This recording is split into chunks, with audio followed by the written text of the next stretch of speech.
Bueno, estamos en la semana de toma de conciencia, ¿no?, de lo importante que es prevenir el ACV y entender de qué manera tenemos que actuar cuando suceden accidentes de este tipo. En Argentina hay más o menos aproximadamente 50.000 casos por año y el 80% de los casos se puede prevenir. Me acompaña Melissa Pereira, ella es médica intensivista, coordinadora asistencial del Sanatorio Italiano Centro y jefa de la unidad de stroke, y María Clara Guarnacchia, que es médica intensivista y también forma parte de la unidad de stroke del Hospital Italiano Rosario. Gracias por estar acá en el Día en 30, un placer tenerlas. Bueno, no, gracias a vos por la invitación. Melissa, ¿es cierto esto? Estas son las cifras oficiales. ¿El 80% de los casos de ACV se puede prevenir? Exactamente, el 80% se pueden prevenir. Es muy importante recordar que en Argentina es la primera causa de discapacidad, ¿sí?, como enfermedad, y a su vez la segunda causa de muerte, ¿sí? Entonces es muy importante tener en cuenta que hay factores de los cuales podemos modificar y evitar estos tipos de enfermedades. ¿Cuáles son o cómo debemos actuar ante un caso como esto? ¿Cómo detectarlo? ¿Y cuál es el protocolo que trabaja el Hospital Italiano también para atender estos casos? Mira, esto es muy sencillo en realidad, porque son síntomas que aparecen en forma súbita, ¿sí? Generalmente el paciente está realizando su actividad diaria y comienza o con dificultad en el habla, alguna alteración en la movilidad de sus miembros inferiores, superiores, ¿sí? Lo cual hay que llamar de forma inmediata o digamos, al servicio de emergencia o rápidamente consultar a una guardia para que se evalúe en forma específica por un profesional y poder detectar, ¿sí?, si estamos frente a una enfermedad cerebrovascular, ¿sí? Que generalmente lo que es el ACV o el accidente cerebrovascular es cuando nosotros tenemos una interrupción brusca del flujo sanguíneo o bien también la ruptura de un vaso, ¿sí? Porque también hay que tener en cuenta qué tipo de ACV puede presentar el paciente. ¿Cómo trabajan ustedes ante la posibilidad de que llegue un paciente que está sufriendo un ACV? Bueno, la idea es que sea en forma rápida, ¿sí?, coordinada, por eso nosotros tenemos protocolos especializados de los cuales apenas detectamos y comienza desde lo que es seguridad, admisión y médico de guardia, y tenemos un equipo de profesionales los cuales evalúa rápidamente al paciente, se hacen los estudios complementarios que requiera y ahí actuamos en forma específica de acuerdo a esos resultados, ¿sí?, si necesita ya sea una terapia trombolítica o bien una terapia endovascular. Clara, ¿cómo...? Obviamente hay que entrar en la fase esta que estamos charlando de protocolo, de cómo accionar, pero ¿de qué manera también se puede prevenir? ¿Qué vida debemos llevar adelante para tratar de prevenir accidentes de este tipo? Bien, el ACV, al igual que cualquier enfermedad cardiovascular, lo podemos prevenir con los factores de riesgo que uno maneja, principalmente los que son factores de riesgo modificables, que están muy en relación a lo que son los hábitos de las personas. Evitar el hábito tabáquico, el control de la presión arterial, tratar de evitar el alcohol, lo que es una dieta balanceada, preferentemente dieta mediterránea es lo aconsejable. Tratar de todos los factores de riesgo que uno pueda tratar de evitar y modificar, si hay alguno que está presente, es lo ideal para evitarlo, al igual que cualquier enfermedad cardiovascular. Y al mismo tiempo, si hay enfermedades como la diabetes, la hipertensión, la dislipemia, tenerlas controladas y un control estricto tanto de manera médica como decía previamente en relación a los factores de riesgo modificables, porque muchas de estas enfermedades que son las que van a llevar al desarrollo de una enfermedad cerebrovascular se manejan muy bien con lo que es los hábitos dietéticos y las medidas higiénicas dietéticas. Evitar el sedentarismo, evitar el alcohol, evitar tabaco, evitar dietas ricas en grasas o pobres en frutas y verduras. Todo eso son factores de riesgo que uno con el simple hábito los puede modificar y puede prevenir, como decíamos al principio, el 80% de los casos. ¿Cuál es la población que está más expuesta? Me refiero a franja etaria, género. No, en un momento se hablaba de que los más expuestos eran las personas mayores, sin embargo, en la actualidad cualquier persona está en riesgo. También hubo un cambio muy importante en relación al estrés.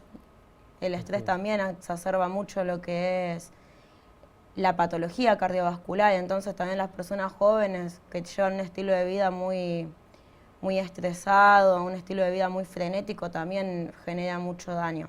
Y también el consumo de sustancias, eso también hace que aparezcan enfermedades cerebrovasculares en personas más jóvenes que a lo mejor antes no se veían tanto. ¿Eso lo están viendo? Sí, casos de personas jóvenes que sufren accidentes de este tipo por consumo de drogas. Sí, es variable. Se puede llegar a observar. Por eso no quedan exentos los pacientes jóvenes, ¿sí? Claro. Sino por eso tener en cuenta, como dijo Clara, todos los factores, ¿sí? Que son en este caso modificables, y bueno, hacer una prevención, ¿sí? Más allá de lo que es secundaria, cuando ya están instauradas todas estas patologías, sobre todo el colesterol, la dislipidemia, la diabetes, la hipertensión, sino esta prevención primaria.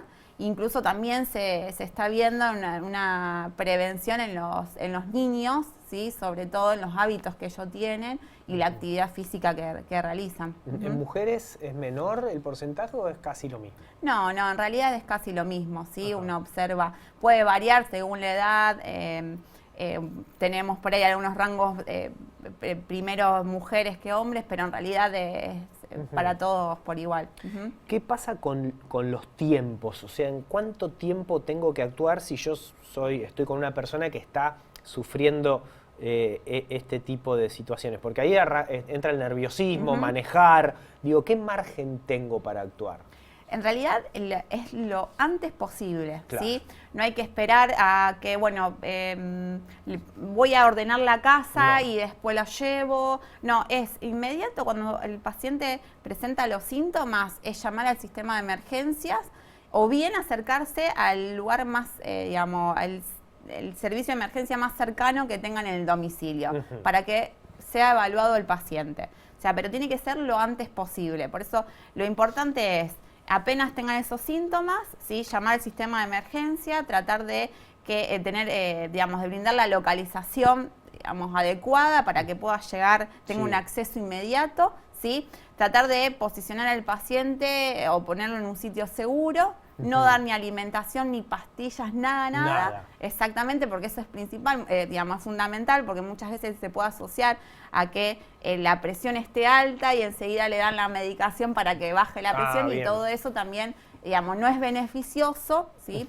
Y por ahí hay, digamos, determinados casos que tampoco podemos actuar nosotros. Entonces, por eso lo principal es, digamos, llamar de inmediato al sistema de emergencia. Si tengo la posibilidad de, no sé, de estar acompañado por alguien que tiene auto, por ahí es más aconsejable eso, cargar en el auto y llevar. Sí, en realidad va a depender, va a depender de dónde estés ubicado. Sí. Porque por ahí si estás a 2 cuadras del hospital, vas conviene ir rápido, y si no, llamar al sistema de emergencia. Aparte también va a depender cómo esté el paciente, porque va a depender de la gravedad. Preguntas que podamos hacerle a una persona sobre la cual estamos dudando en relación a en qué año estamos. ¿Ese tipo de cosas sirve para detectar? Sí, sirve. En realidad hay varias escalas, ¿sí? De las cuales se utilizan lo que es el prehospitalario. Una de ellas, por ejemplo, es la escala de Cincinnati, de lo cual evalúa principalmente es la dificultad del habla. Uno puede hacer preguntas sencillas, ¿sí? En cuanto a ubicación, en tiempo y espacio, pero sobre todo ahí observamos, ¿sí? La dificultad que tiene y la desviación de la comisura labial, ¿sí? Y después la movilidad del brazo y de la pierna, ¿sí? También se puede asociar a lo que es la estabilidad y muchas veces se asocia a mareos, ¿sí? Entonces, bueno, tiene uno uno positivo de esa escala, enseguida tienen que llamar al sistema de emergencia. ¿Qué pasa si me da un ACV estando dormido y no me doy cuenta? O, no sé, me dormí y me desperté, pero ya pasó un tiempo largo. Bien, bueno, esos son ACVs del despertar o ACVs de tiempo incierto. Hay determinados estudios que podemos realizar para tratar de nosotros, viendo las imágenes, determinar cuál fue más o menos el tiempo que lleva de evolución ese paciente. Generalmente cuando son los ACV del despertar, el familiar o el mismo paciente, si cuando se despierta está lúcido, tiene la información del momento en el que por última vez se encontró bien o por última vez el familiar lo vio bien. Por ejemplo, un nono se va a dormir a las 10:30, 11 de la noche, se despierta a las 7 de la mañana y no puede levantarse porque no puede mover la pierna. El familiar sabe que la última vez que lo vio bien fue a las 11 de la noche. Entonces nosotros en ese momento tenemos que activar todo un protocolo que es distinto al protocolo que se activa en un ACV IP agudo para ver y tratar de inferir cuál es el tiempo de evolución que lleva ese paciente y si hay aún algo para poder actuar. Muchas veces cuando uno ve las imágenes, el paciente no lleva el tiempo de evolución del transcurso de toda la noche, sino lleva mucho menor tiempo. Generalmente los ACV al despertar se producen justamente en las últimas horas del sueño y del descanso, que es cuando se produce el pico de cortisol. Que es eso la de acuerdo madrugada. al ritmo circadiano, sí. Entonces muchas veces se producen en ese momento y el tiempo de evolución que lleva el paciente es corto. Claro. Más allá de que la última vez que se lo vio bien, en A las 11 de realidad la noche, el evento, claro, el evento se produjo en las últimas horas del sueño y de ser así nosotros estamos en el momento de actuar todavía, con una terapia de revascularización intravenosa, con una medicación. Y después hay otra serie de estudios que son más avanzados que también nos pueden llegar a permitir, si el paciente es candidato con toda una serie de criterios de selección, tratar de ampliar un poco el tiempo y pensar algún tratamiento de reperfusión por un tratamiento endovascular. ¿Algo que no les haya preguntado que sea importante aclarar? Que ustedes consideren interesante contarle a la gente o cómo trabaja el hospital italiano, díganmelo porque por ahí uno se le escapa alguna pregunta y ustedes que son las que saben pueden aclararlo. No, mira, yo creo que lo principal, lo que fuimos remarcando siempre es el tiempo, ¿sí? Tratar de actuar lo más rápido posible, que es un poco el objetivo que tiene nuestra unidad de ACV en el hospital, que la identificación rápida del paciente, el accionar rápido para justamente poder actuar y realizar los tratamientos adecuados en el tiempo, ¿sí? Que necesita el paciente, Clave. porque muchas veces, exacto, ¿sí? Pasa de que si pasa determinado tiempo ya no podemos hacer y ya pasa a ser un tratamiento más que nada de la enfermedad de base, de los factores de riesgo. ¿La ven en la ¿sí? comunidad informada o todavía falta más comunicar y contar cómo actuar? No, falta, sí. Falta porque